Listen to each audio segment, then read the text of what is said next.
Apa jadinya jika sejarah yang kita pelajari di sekolah selama ini ternyata salah besar? Bagaimana jika bukan orang Eropa yang menemukan kita, melainkan armada tangguh dari tanah Batak yang sudah menginjakkan kaki di Venesia sejak abad ke-15? Inilah Printing the Unprinted, sebuah gebrakan dari Pavilion Indonesia di ajang seni paling prestisius di planet bumi, Venice Biennale 2026. Bukan sekadar pameran, tapi sebuah serangan balik terhadap sejarah global. Penasaran bagaimana 7 seniman jenius kita mengacak-acak logika dunia melalui seni grafis? Jangan berkedip, karena perjalanan ini dimulai sekarang. Sebelum kita masuk ke mesin waktu, kalian harus tahu dulu apa itu Venice Biennale Arte. Bayangkan ini adalah olimpiadenya seni rupa. Diadakan 2 tahun sekali di Venesia, Italia. Ajang ini adalah panggung kasta tertinggi bagi seniman seluruh dunia. Disinilah kurator, kolektor, dan kritikus paling berpengaruh berkumpul untuk menentukan siapa yang akan jadi bintang masa depan. Menang atau masuk di sini, artinya nama Anda tercatat dalam sejarah seni abadi. Jejak Indonesia dan diplomasi Soekarno. Indonesia bukan pemain baru, guys. Sejarah kita di sini sangat heroik. Sejak era 1950-an, Presiden Soekarno yang supervisioner sudah tahu bahwa seni adalah senjata diplomasi paling tajam. Hasilnya, tahun 1954, Maestro Affandi berhasil mengguncang dunia di Venesia.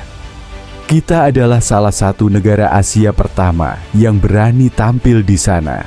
Namun sayang, badai politik membuat kita sempat hilang di telan bumi selama puluhan tahun, sebelum akhirnya bangkit kembali secara sporadis di awal 2000-an.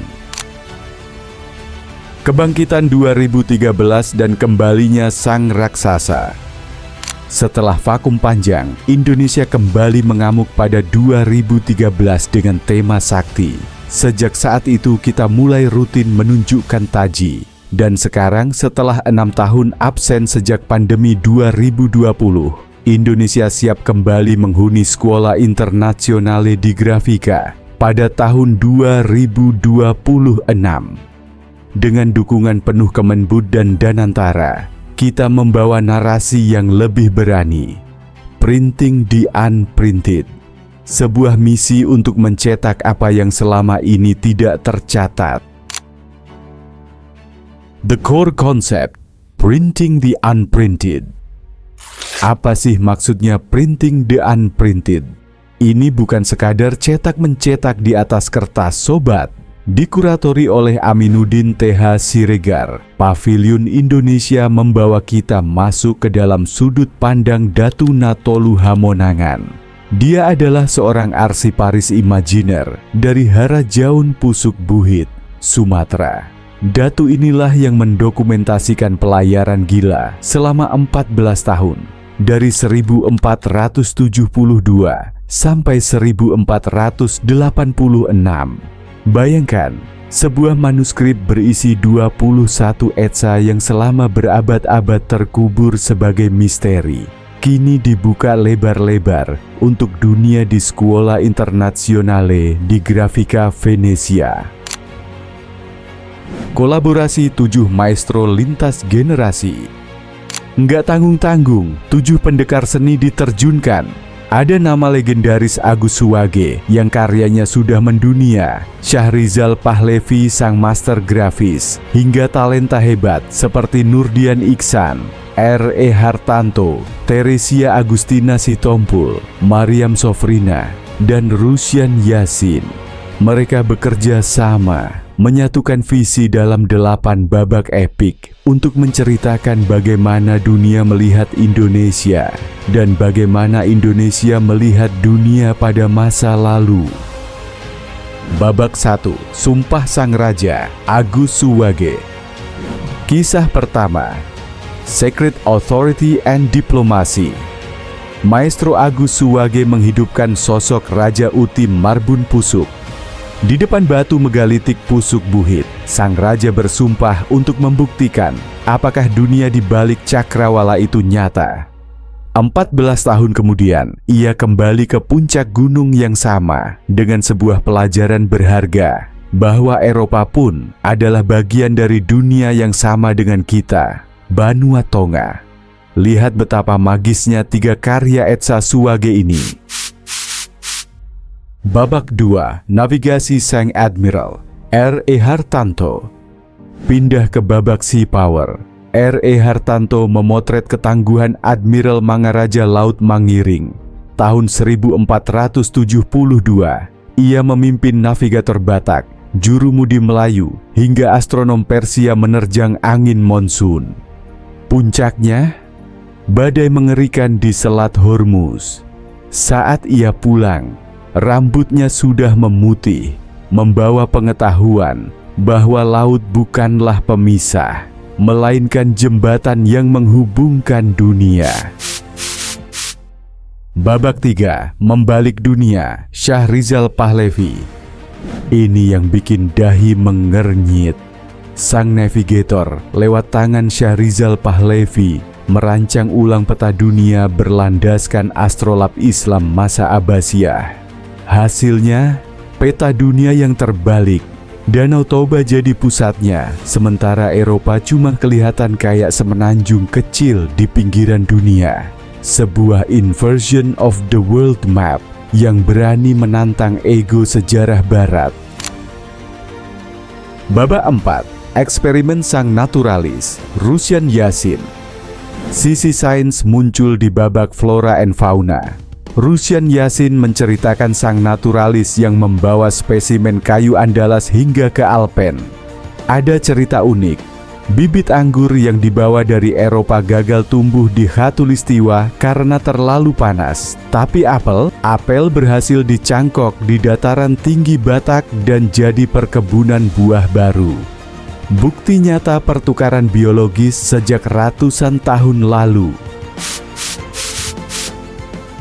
Babak 5, Ulos di Pasar Venesia, Mariam Sofrina. Mariam Sofrina menangkap kehangatan Faces and Culture. Di Pelabuhan Malaka, bahasa Arab, Tamil, dan Tionghoa bercampur aduk. Tapi lihat momen di pasar musim dingin Venesia ini. Orang Eropa menyentuh kain ulos dengan takjub, sementara pelaut kita mencicipi keju dan roti gandum. Perbedaan gak bikin perang, malah jadi persaudaraan lintas budaya. Adem banget liatnya. Babak 6, Jam Mekanis dan Gorga, Nurdian Ihsan. Teknologi dan simbol. Nurdian Ihsan mengungkap bagaimana perajin Batak belajar teknologi kaca patri dan jam mekanis dari Eropa abad pertengahan. Hasilnya, sebuah segel kerajaan baru, The Hybrid Emblem of Harajaon. Perpaduan motif Gorga Batak dengan heraldik Eropa. Ini bukti nenek moyang kita itu super adaptif dan enggak anti teknologi. Babak 7, Gema Gondang di Katedral, Teresia A. Sitompul. Terakhir, perenungan spiritual dari Teresia Agustina Sitompul. Sang filsuf Batak masuk ke katedral di Venesia, mendengarkan paduan suara yang ternyata punya harmoni mirip tabuhan gondang sabangunan. Di bawah pohon beringin Pusuk Buhit, ia menyimpulkan, penemuan bukanlah kepemilikan, melainkan pengakuan bahwa seluruh daratan terjalin dalam satu dunia. Sebuah spiritual reflection yang menutup perjalanan ini dengan indah. Proses kreatif di Venesia. Yang unik, karya-karya ini nggak cuma dibuat di Indonesia. Para seniman ini melakukan residensi langsung di Venesia. Mereka merespons ruang, menyerap udara Venesia, dan menyelesaikan etsanya di sana. Jadi, setiap goresan tinta di atas kertas itu membawa ruh dari dua dunia yang berbeda. Benar-benar sebuah kolaborasi fisik dan batin. Sekadar info buat kalian, Indonesia punya saudara Venice di dalam negeri. ada Jakarta Biennale yang lahir dari pemberontakan Desember Hitam 1974 dan Biennale Jogja yang fokus pada Global South atau negara khatulistiwa. Tapi Venice Biennale tetaplah the grand stage. Kehadiran kita di sini tahun 2026 adalah pernyataan tegas. Indonesia bukan lagi penonton. Kita adalah pemain utama dalam percaturan seni internasional. Kritik terhadap sejarah Barat. Kenapa narasi ini penting? Karena selama ini sejarah selalu ditulis oleh pemenang dari Barat. Dengan printing the unprinted, kita menantang dominasi itu. Kita menciptakan arsip tandingan. Meskipun manuskrip ini fiksi, tapi kebenaran emosional dan bukti budaya yang ditampilkan adalah nyata. Ini adalah diplomasi budaya tingkat tinggi lewat seni grafis. Jadi, buat kalian para kreator dan penikmat seni, apa yang dilakukan 7 seniman ini adalah bukti bahwa imajinasi kolektif Nusantara itu tak terbatas. Kita punya mitologi yang kuat, sejarah yang gagah, dan talenta yang diakui dunia. Pavilion Indonesia di Venice Biennale 2026 adalah wajah kita semua. Berani, kolaboratif, dan tak terhentikan.